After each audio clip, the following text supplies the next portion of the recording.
அஸ்ஸலாமு வரஹ்மத்துல்லாஹி வபரகாத்துஹு. நான் ஸ்ரீலங்காவில் இருந்து ஒரு முஸ்லீம் பேசுகிறேன். இலங்கையில் உள்ள முழு தமிழ் பேசுகிற முஸ்லீம்கள், தமிழ் மக்கள் அனைவருடைய மொத்த கருத்தையும் இந்தியாவில் தற்பொழுது சென்னை மாநிலத்தில் வசித்து கொண்டிருக்கின்ற தமிழ் சகோதரர்களுக்கு, அதாவது தமிழ் பேசக்கூடிய சகோதரர்களுக்கு இந்த கருத்துக்களை நாங்கள் தெரிவித்துக் கொள்கிறோம். மிக முக்கியமான ஒரு விடயத்தையும் மனவர்த்தத்தையும் நான் தெரிவித்துக் கொள்றேன். என்னன்னு சொன்னா, இந்த இந்தியாவில் உள்ள மக்கள் புத்திசாலிகள் இப்படி ஒரு பேரை அவர்கள் கெடுத்துக் கொள்கிறார்கள். எந்த அளவுக்கு என்று சொன்னால், அவர்கள் மடையர்கள் என்பதை அவர் நிரூபித்துக் கொண்டிருக்கின்றார்கள். என்று மீடியாவை பார்க்க போனால் நாங்கள் பீப் சாங் என்று எந்த கர்மத்தை திறந்தாலும் அதுவாகவே இருக்கிறது.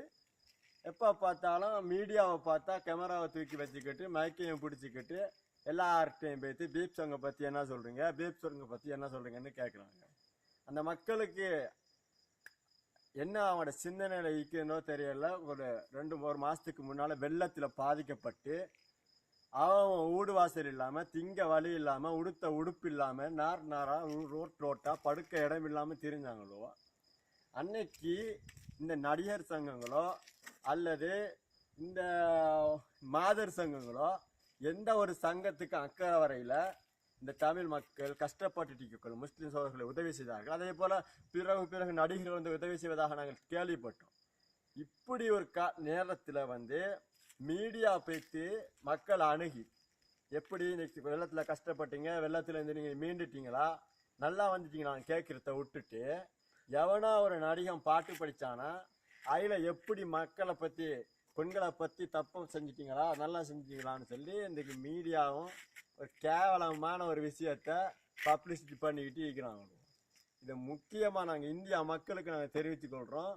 இலங்கையில் உள்ள முழு முஸ்லீம்கள், அதாவது தமிழ் பேசக்கூடிய அனைத்து மக்களும், இந்து, கிறிஸ்டியன், அதே போல் முஸ்லீம் அனைவரும் சேர்ந்து ஒரு கருத்து கணிப்பத்தை நான் உங்களுக்கு இப்போ வீடியோ மூலம் தந்துக்கிட்டு இருக்கிறேன்.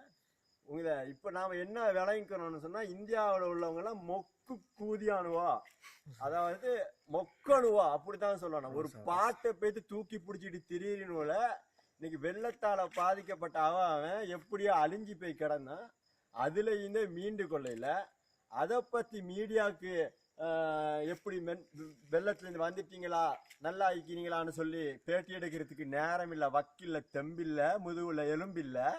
இன்னைக்கு பீப் சாங்குக்கு என்ன கருத்து தெரிவிக்கிறீங்கன்னு சொல்லிட்டு பொம்பளை போல பின்னுக்கு அலைஞ்சுக்கிட்டு நான் இதை பார்க்குறோம். இது கேவலம், இது வெக்கக்கேடு. இந்தியாவுக்கு தலகுனிவை ஏற்படுத்தினது இந்த மீடியாவில். இதுவும் ஒன்று நாங்கள் சொல்லிக்கொள்கிறோம். பீப் சாங்கை பற்றி கருத்து எடுக்கிறதா ஒரு கணிப்பா? இன்னைக்கு நாட்டில் என்ன பிரச்சனை பேசிக்கிட்டு இருக்குது, எவ்வளவு பிரச்சனைகள் செஞ்சுட்டு இருக்குது. இன்னைக்கு பீப் சாங் உங்களுக்கெல்லாம் பெருசாக பேசுது.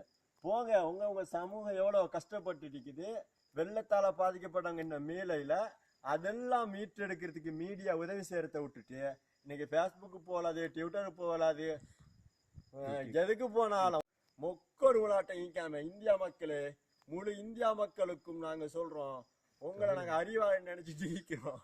உங்களெல்லாம் பார்த்தா பாவம் மதிக்குது. ஒரு பாட்டுக்கு, ஒரு இசைக்காக உங்களே நீங்கள் தாழ்த்தி கொண்டு தேவையில்லாமல் கேவலம் கட்டு பேசிட்டு இருக்கிறீங்க. போங்க, உங்க வாழ்க்கையை பாருங்க. சும்மா பீப் சாங்க கத்தரிக்கும் போய் வேலையை பாருங்க.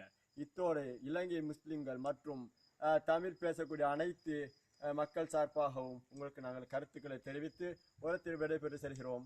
அஸ்ஸலாமு அலைக்கும். நான் ஒரு முஸ்லீம்.